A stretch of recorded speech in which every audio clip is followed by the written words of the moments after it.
Salut tout le monde, salut les épicurieux. Et oui, nous sommes encore en Géorgie, voici notre 3e vidéo. Alors on vous emmène dans des fabuleux paysages, on va profiter de la vie en Géorgie. Et peut-être qu'on sera peut-être un peu moins enthousiaste vers la fin, vous allez voir pourquoi. On vous fera un petit bilan à ce sujet.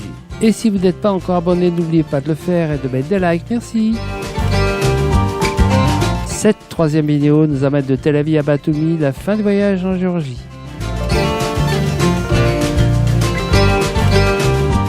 Notre projet du jour est de remonter cette route dite militaire qui va jusqu'en Russie. Les camions en tête pour partir vers la Russie, là on est sur la route militaire, ils partent en convoi, donc ils sont garés tout le long jusqu'à ce qu'ils aient l'autorisation de démarrer.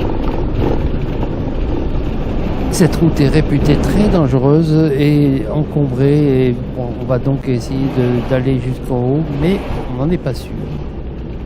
Et ici au début de la route, il y a des bas-côtés, ensuite il n'y en a plus du tout, et les camions sont sur la file de droite, ce qui fait qu'on est obligé de rouler à gauche pour les dépasser. Ce qui va vite poser des problèmes. N'importe quoi. On fait alors comme les Géorgiens, on se met sur la file de gauche et on avance, parce que si vous arrêtez, il y a quelqu'un qui vous double de toute façon pour faire pareil. Et on est un peu angoissé lorsqu'on arrive dans des zones sans grande visibilité. Regarde la voiture, la rouge qui me double, qui fait n'importe quoi, qui continue à faire n'importe quoi. Et si vous vous arrêtez en pensant que vous allez bloquer la circulation, eh bien, il y a quand même des Géorgiens qui vont nous surprendre. C'est sûr qu'ils vont nous doubler en 3e file. Hein. C'est incroyable quand même.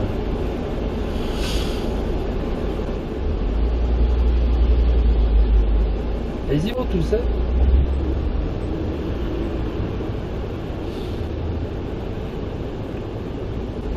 Oh putain, l'autre il démarre. Ah bah oui, il en a marre de faire doubler. Ah, il arrête tout le monde. Ah, il arrête tout le monde. Il a décidé de faire la police. En fait, de police, il n'y en a pas, et chacun fait ce qu'il veut. Mais on a mis le signal de détresse pour empêcher les gens d'avancer, mais ça continue. Un commentaire sur cette magnifique route militaire? Le bordel. Il n'y a pas d'autre. Ah oui, il n'y a pas d'autre mot.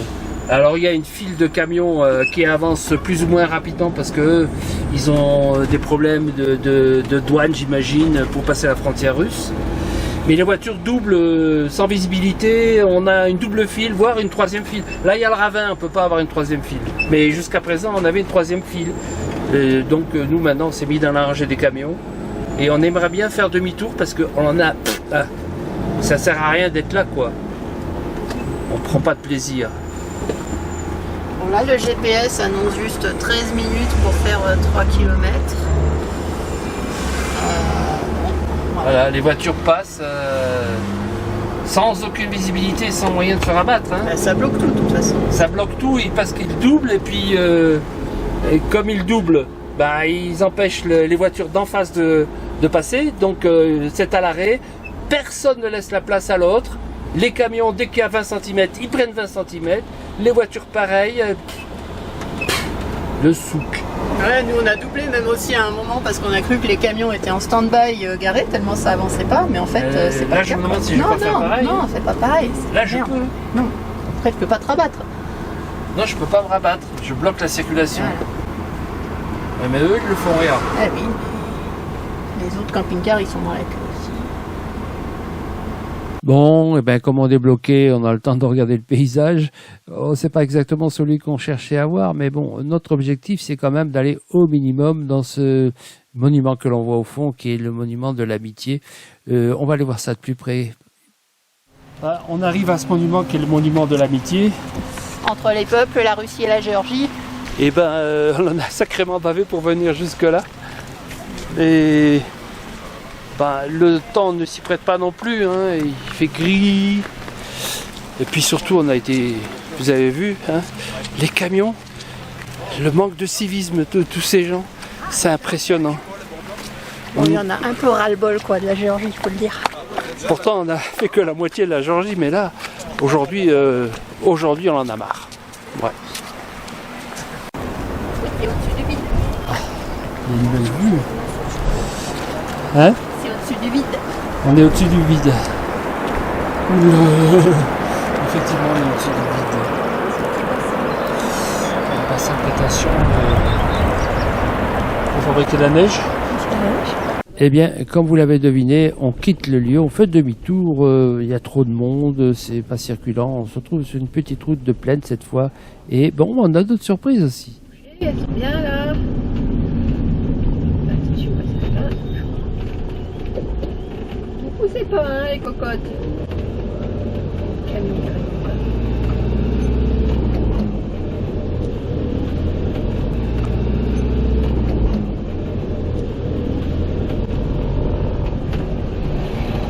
Couché au milieu de la route. Ah, le camion. Il essaye de la faire lever, mais je ne crois pas qu'il ait fait lever. Attention. Tu vas t'occuper de tes vaches qu'à la bas derrière.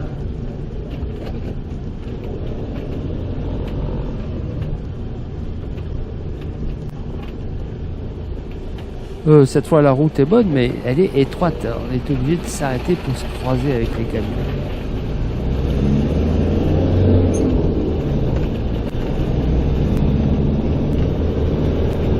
Et sur le bord de route, on s'est arrêté pour acheter des fraises. On déjeune au milieu des vignes, dans le pays de la vigne, en Géorgie. Et comme ça paraît sympa. Hein, parce qu'on a quand même eu beaucoup de bruit dans ce coin. Malheureusement, en Géorgie, les coins, on a du mal à en trouver. Ça dérape. Ça dérape. Et là, par contre, Elodie nous a préparé une confiture de fraises. On a acheté des fraises sur le bord de la route, elles étaient Pas bonne. C'était pas bonne, elles étaient mûres surtout et un peu écrasées. Alors du coup, plutôt que de les manger fraîches, on les a mangées en confiture. Ah, par contre, là, c'est excellent. Du coup, on se demande si on rachète pas des fraises pour refaire de la confiture. Mais avec la chaleur qu'il fait, je suis pas sûre d'avoir envie de faire de la confiture. Il fait chaud, on est en train de mourir de chaud en ce moment. Regardez cette bonne confiture. Regardez avec les fraises entières là, comme ça, comme c'est bon là. Elles sont excellentes. Autant c'était pas bonne, fraîche, autant là je me gave. Hein. Bon, j'en mets beaucoup, hein, mais Il n'y en aura plus après. on en rachètera, hein. Un temps on rachètera. La route du retour nous amène vers Tbilissi. On s'arrête à Namouri. Auparavant, on s'était déjà arrêté à l'aller et on profite de ce bord de lac. Surtout un moment de tranquillité au bord de ce lac. On peut visiter le monastère et rester au calme pendant quelques jours pour se ressourcer un peu. À peine plus loin, on s'arrête à un site incontournable, Metskheta. Et dans ce joli spot qu'on a découvert, on a un rendez-vous important. En attendant le rendez-vous en question, on va visiter le site. Ah, aujourd'hui c'est un nouveau monastère dans une ville, je sais pas comment il s'appelle d'ailleurs cette ville. Moi je sais, mais je sais pas le dire. C'est compliqué. Ouais, bon, et ben, on va faire une série de monastères en fait aujourd'hui. Ça, pour y avoir du monde, il y a du monde. Pour rentrer dans l'église, pour en sortir, on se signe ici 3 fois.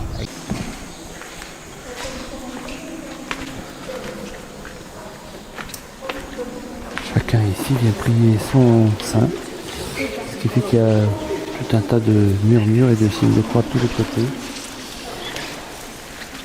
Et ce monastère est très visité et il y a tellement de touristes qu'on est dans un brouhaha. Je ne sais pas comment ils font pour prier là-dedans, mais ils le font.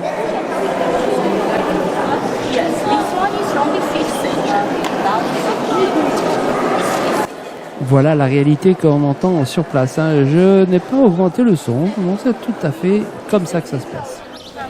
Là, à nouveau, dans une autre série de monastères. Et on va se promener maintenant ici. Dans la vieille ville. Dans la vieille ville. Il y a un autre monastère là, forteresse. Là, c'est très touristique. Ah bah c'est le haut lieu touristique. Les alentours de Tbilissi. Voilà, c'est tout. Tbilissi vient ici, pour le week-end. Et là, en plus, on est samedi. Elodie est en train de dégoter un resto. Il y en a quelques-uns au bord de la rivière. C'est ce qu'on va essayer de trouver par là. Bah il y en a plein ici, mais ils sont tous chers. Très cher. Et là, c'est pas cher. Et ben là, c'est surtout très touristique.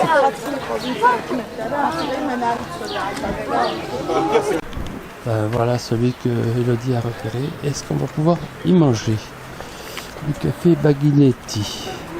Non, italien, ça se trouve à manger des pizzas là-dedans.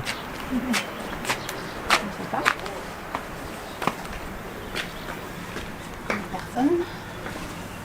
Je vais voir le menu. Et ben, on est monté sur la terrasse. Deux menus. Allez, on va choisir. Avec vue sur la rivière. C'est le croisement des deux rivières. Ah oui, on est au croisement des deux rivières. Bon, là, ça là c'est la nouvelle et ça c'est là d'où on vient. On a passé commande. Bon, on ne sait pas trop de quoi. Hein. On verra, c'est une découverte. Et surtout, on a commandé du vin blanc qui vient de cette vigne là, en fait. Donc c'est fait du vin blanc maison. Les gens, ils font tous leur vin ici. Ouais, ils font tous leur vin. Il est plus ou moins bon. On va voir. Vin blanc maison. Ouais, c'est du vin blanc qui est plutôt orange d'ailleurs. Chine. Ambré. Chine. Très ambré. Allez, on va goûter. Non, c'est pas mauvais du tout. C'est très original, mais L'original dans quel sens? il y a un goût de pruneau. Très... Le nez, on a l'impression d'avoir On a plus l'impression de boire un jus de fruits mélangé que du vin. Il faut le temps que ça arrive. Il y a un goût de fruit de la passion en fait. En arrière-bouche, le goût qui reste, c'est la passion. Bon, à mon Vas-y, tour. goûte, tu vas voir. Ouais, Chine. C'est vraiment bizarre. Il est âpre. Un goût de fruits très très prononcé. D'alcool, je sais pas s'il y en a beaucoup. Ouais, c'est bon. C'est bon. Je sais pas comment le qualifier, mais c'est agréable. On débute le repas avec une salade originale, mais la suite est de lait encore plus. Alors on va goûter ça. Là, ça coule à l'intérieur de fromage. Et ça, il y a de la vache avec, je sais pas, c'est une boule de viande hachée. Une espèce de crépinette, on dirait un peu, tu vois. Ah ouais, c'est viande hachée. Hein. Ah, c'est peut-être du. Normalement, c'est un mélange de bœuf et de porc. Avec. Ça sent la farce, ça a le goût de farce de tomate farcie en fait. Ah ouais. Je sais pas, il y avait dit que c'était en fait avec un nom que je connais pas. J'ai cru que c'était un fruit. Là, il y a de la grenade. Ah, il y a de la grenade. Et peut-être que du coup, il y a eu une espèce de macération. Ouais, il y a de la grenade dedans. Et ça c'est du fromage fondu, une espèce de crêpe en fait. Je sais pas ce qu'il y a dedans, il n'y a que du fromage en fait. Hein.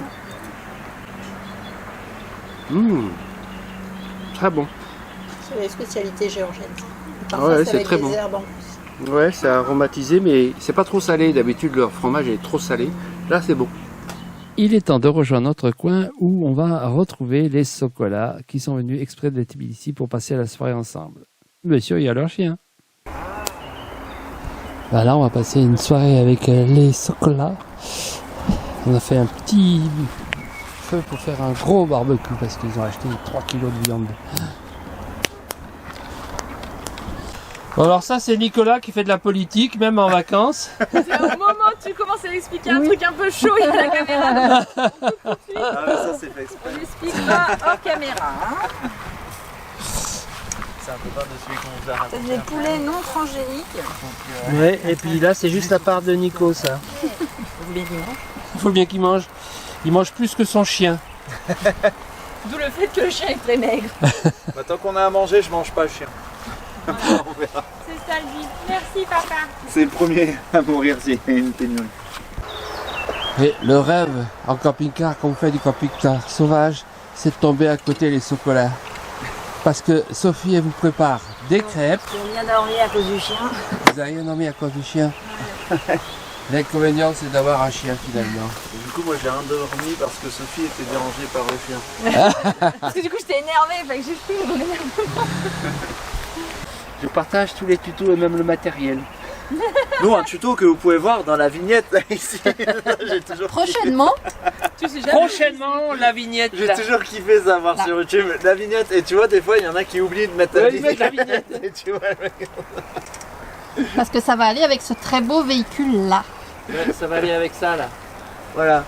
Un véhicule qui va à des endroits partout. Contrairement Contrairement à ce gros camping-car qui ne va pas partout. C'est vrai que c'est triste hein, que vous n'ayez pas fait le Caucase. Au final, ouais, vous avez vraiment... Mais Mestia, vous pouvez monter à Mestia hein, sans souci. Hein. Campagne, Caucase, quoi. Voici le petit toutou. Et il nous reste plus qu'à leur dire bon futur voyage. T'avoue qu'ici, la caméra elle est là. Regarde la caméra. Il y a des chiens là-bas. Ça m'intéresse pas, moi. Ah, arrête, regarde la photo. Voilà. Eh bien, il nous reste plus qu'à leur dire bon voyage et bonne continuation en Géorgie. Je ne sais pas si on se reverra en Géorgie ou si on se reverra ailleurs dans un autre voyage ou en France. Mais en tous les cas, on souhaite à ce beau couple beaucoup de futurs bonheurs, dont celui d'avoir des enfants à la place du chien. Qui c'est qui va nous empêcher de dormir la nuit? Je pense que c'est encore pire, un gosse. Ouais. Et voilà, un peu triste, on se quitte pour reprendre la route et il nous envoie vers la pluie. Alors, sur les conseils de Sokola, on a fait une route de montagne qui montait à 13% sous la pluie pour arriver à ce monument. Didgori. Comment il s'appelle? Didgori. Et donc c'est un monument qui relate la victoire des Géorgiens sur les Turcs envahisseurs En 1121. en 1121. Le cadre est vraiment super, dommage qu'il y ait la pluie et qu'on voit pas bien loin. Mais c'est vraiment très très impressionnant. Les gens qui viennent ici doivent sonner 3 fois la cloche. Et voilà, c'est fait. On profite quelques instants de ce site qui est très beau. Malheureusement, il se met à pleuvoir. Du coup, il faut penser à revenir sur nos pas parce que on n'a pas trouvé de coin vu que la terre est gadouilleuse. Repartir, c'est faire la même route en sens inverse à 13% de descente. On est obligé de freiner malgré le frein moteur.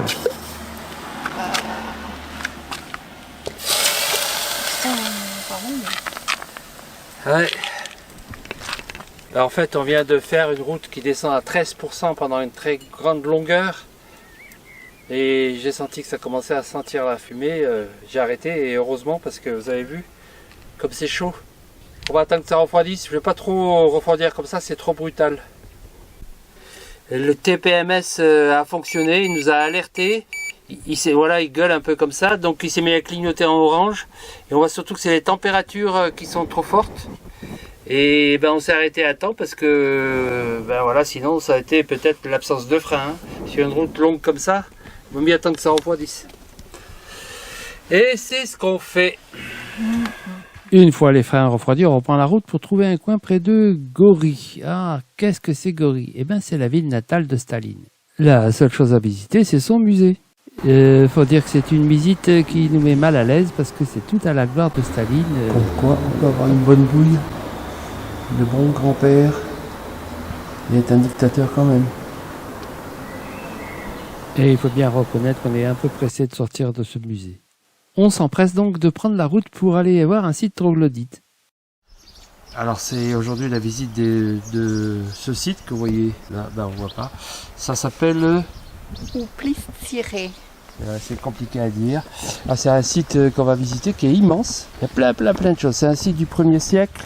1er siècle avant Jésus-Christ, c'est un site troglodytique. Voilà. Et il est immense, il y a plein de choses dedans. Et puis il a été occupé jusqu'au XXe siècle en fait. Ah ouais, et il a été comme d'habitude massacré par les Mongols. Les tremblements de terre. Les tremblements de terre, c'est un grand classique ici. On est au bord de la rivière et puis on est à l'ombre, c'est bien, ça commence bien, on est au frais. Donc dans pas longtemps on sera au chaud, mais surtout comme on arrive toujours en premier, on est les seuls et on a tout le site pour nous. On monte des escaliers et au soleil, on commence à avoir chaud. Alors là ça commence à être les troglodytes. Ils n'expliquent pas sur les panneaux, il n'y a que des numéros, on n'a pas pris l'audio guide. Et on n'a pas pris l'audio guide. Mais bon. On va faire comme si on était au courant. Un temple avec des rituels, des foyers rituels. C'est pour des rituels. Ça, ce sont des citernes. Des écoulements d'eau qui amènent l'eau ici. Un gros lézard qui nous empêche d'aller sur son territoire. En fait, tous ces trous que vous voyez, ce sont des caves qu'on imagine être des caves à vin. C'est un lieu de production viticole. Hein. Il y en a tout un tas ici. Avec l'écoulement de l'eau pour la récupération des eaux de pluie aussi. Voilà.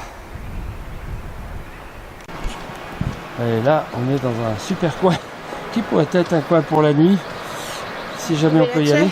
Hein? Faut trouver l'accès.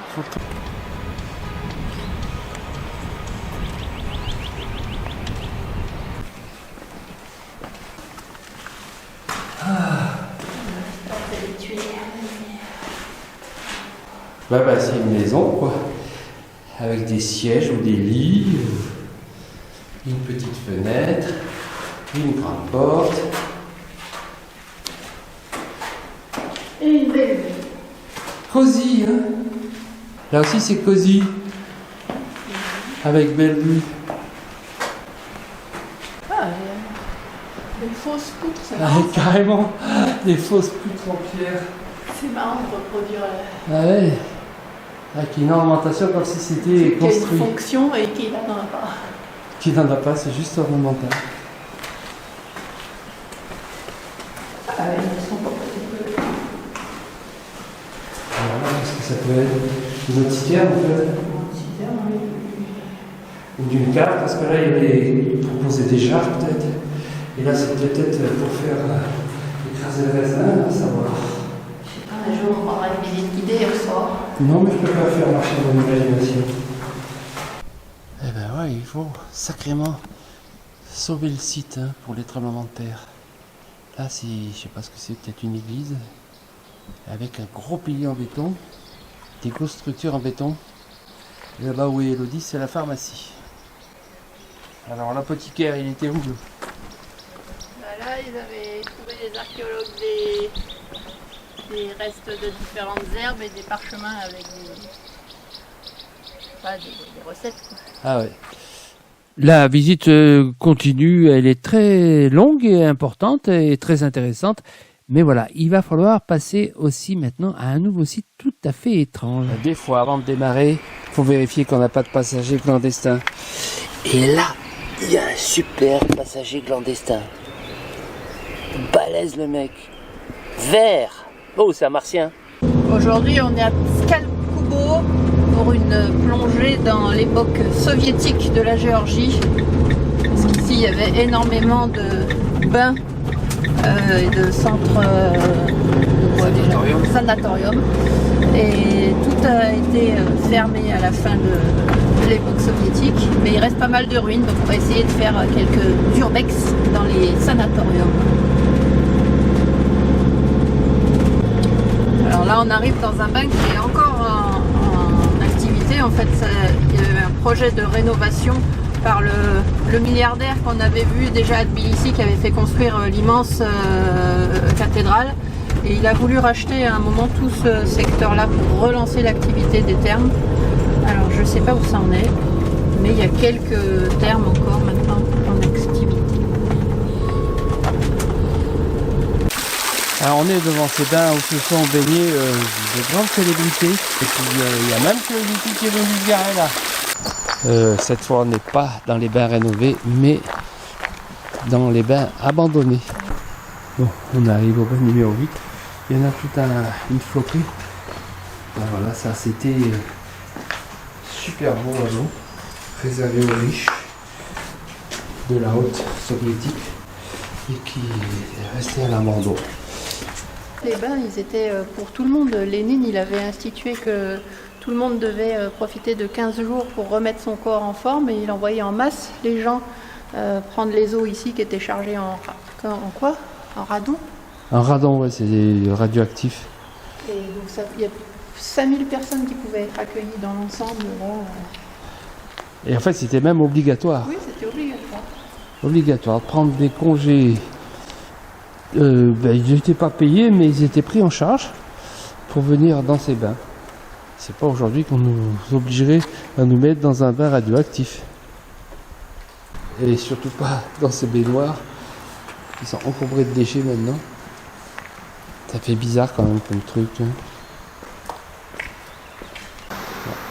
Après les bains, on va voir le sanatorium. Enfin, c'est des bâtiments qui sont éparpillés, il y en a qui sont encore occupés.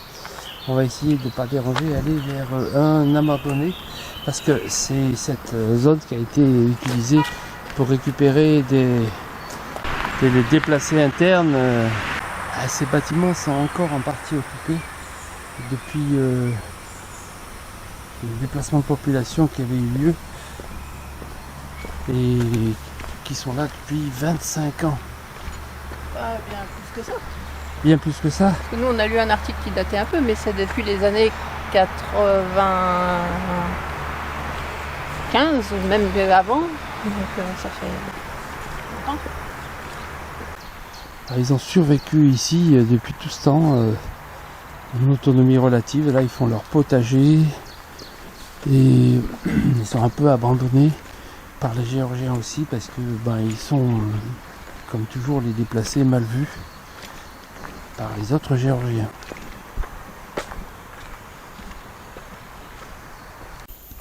On est dans une zone bizarrement abandonnée et puis il y a des grands bâtiments au milieu des arbres. On circule ici, ça fait bizarre. Un des bâtiments, il est immense celui-là. C'est des restes de l'architecture de l'époque.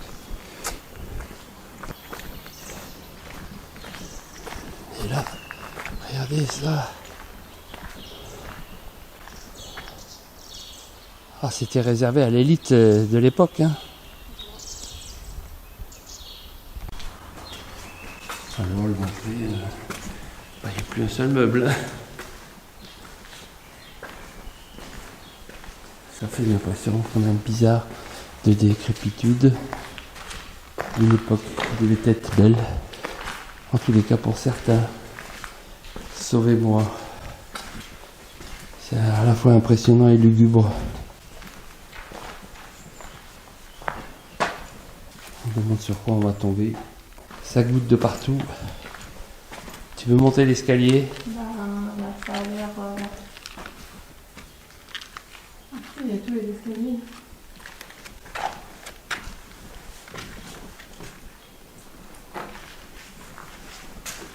Oh, le chien. Bonjour le chien. Non, non, gentil, hein. Ah, il est sale. Allez, il est gentil.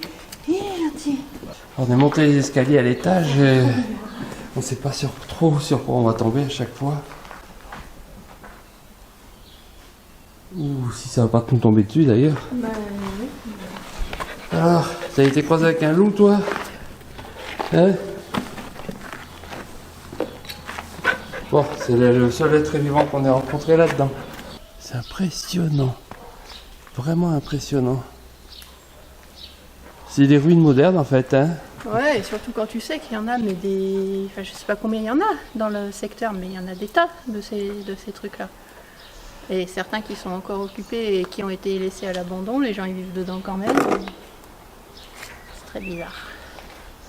C'est des futurs sites archéologiques pour les millénaires suivants, pour rappeler l'époque soviétique.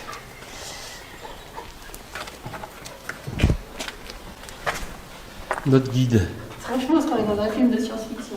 Bah oui, c'est un film de science-fiction, tout à fait. Le chien dernier survivant de ce monde. Ouais, c'est vrai. Après la fin du monde, il restait un chien. Et nous sommes arrivés d'une autre planète pour découvrir les restes de l'humanité. Ah, ou de la vie sauvage. Un chien. Et il y a même un petit kiosque ici. Je pense que les gens qui zonent ici, les SDF, ils doivent venir faire des petites fêtes dans cet ensemble luxueux. On revient à notre camping-car avec une sensation bizarre d'une époque qu'on n'a pas connue et qu'on maîtrise pas. Ça fait bizarre le passé soviétique quand même. Pas seulement sur les bâtiments d'ailleurs, parce que là on va partir de Géorgie avec le sentiment bizarre d'une population traumatisée.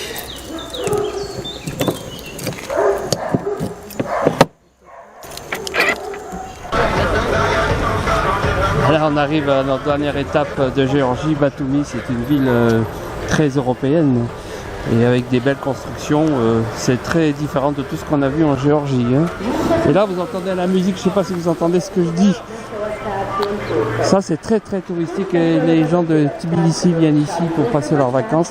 Là, on est encore hors vacances. Là, on va les visiter. En fait, il y a beaucoup d'immeubles. En fait, il n'y a pas grand chose à visiter, sinon les bâtiments et les sculptures. Eh ben, on arrive à la fin de ce voyage en Géorgie. On a trouvé des coins sympas, autant de coins sympas que de coins pas trop sympas d'ailleurs. Hein. Bah, c'est surtout que les coins sont pas accessibles. Ils sont sympas sur le papier et après, quand on vient avec notre gros camping-car et avec la pluie, c'est pas possible. Alors, il y a un problème de taille de camping-car. Si vous voulez voyager en Géorgie, il faut peut-être venir avec un outil adapté. Et nous, on n'a pas un outil adapté. Il faut en fait un 4x4 qui permet de sortir des routes goudronnées et de faire de la piste. Nous, on a fait quelques pistes, mais c'est surtout à cause du temps. Il a plu tous les jours pendant notre séjour en Géorgie, d'ailleurs comme en Arménie. Et on n'a pas pu profiter parce que dès qu'on sort de la route principale, c'est la cata quoi, c'est super frustrant, il y a des flaques qu'on voit pas si on peut rouler dedans, les prairies elles sont inondées donc on peut pas rouler dessus. Ouais, on s'est fait boire, on a patiné et tout, ouais. Il a fallu se faire pousser. Bref, on est en situation d'être pressé de partir et d'aller en Turquie pour retrouver des coins qu'on connaît peut-être pas parce qu'on va chercher des nouveaux coins, mais où on sait qu'on sera mieux qu'ici. Hein. C'est super décevant parce qu'en plus du coup on n'a même pas tenté d'aller en Svaneti alors que ça avait l'air super chouette sur les photos. On n'est jamais rentré vraiment dans le haut Caucase, dans le Grand Caucase et on n'a pas fait de rando dans les glaciers. Voilà, donc on est un peu déçu quoi. Un peu déçu, pourtant c'était le voyage qu'on espérait faire correctement. Depuis 3 ans qu'on l'imaginait, on n'est pas tombé sur ce qu'on imaginait. Et puis il faut quand même dire un truc, c'est que la conduite des Géorgiens c'est infernal. C'est insupportable. Et vraiment, quand on dit insupportable, c'est vraiment que tous les jours on a envie de klaxonner, on a envie de se rebeller. C'est dangereux quoi. C'est dangereux. Et d'ailleurs, un conseil, ne venez pas avec des vélos ici, c'est inutile. Non seulement il n'y a pas de piste cyclable, mais si on veut se suicider, on vient en Géorgie faire du vélo. Alors, je pense qu'en fait, le tourisme en Géorgie, parce que dans toutes les revues, on voit que ça se développe à fond et tout, il faut venir en avion, il faut aller dans les guest house et il faut prendre des excursions en minibus, parce que comme ça, on sort pas des sentiers battus, on voit pas la misère des gens, parce qu'il y a ça aussi qui est quand même dur. Le passé soviétique, c'est vraiment lourd, vraiment lourd. On voit pas les chiens qui sont en train de crever de faim sur le bord de la route, on voit pas les vaches qui sont au milieu de la route. On traverse pas les villages pratiquement moyenâgeux, avec un retard au niveau technologique, les voitures sont déglinguées. Bref. Ce qu'on a fait de balisé était bien, les dégustations de vin, les visites de monastères, c'est très beau, mais dès qu'on sort de là, c'est compliqué.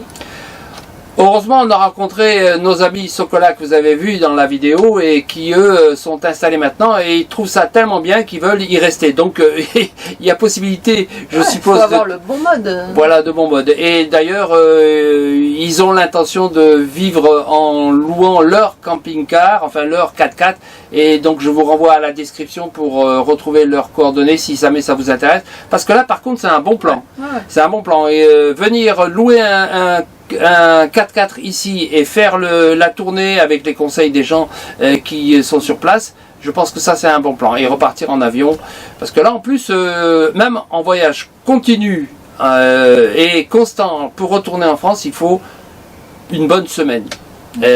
Donc c'est aussi parce qu'on a le temps qu'on l'a fait, mais on vous dit à bientôt sur le prochain vlog. Et on ne sait pas encore lequel, parce qu'on ne sait pas encore où on va.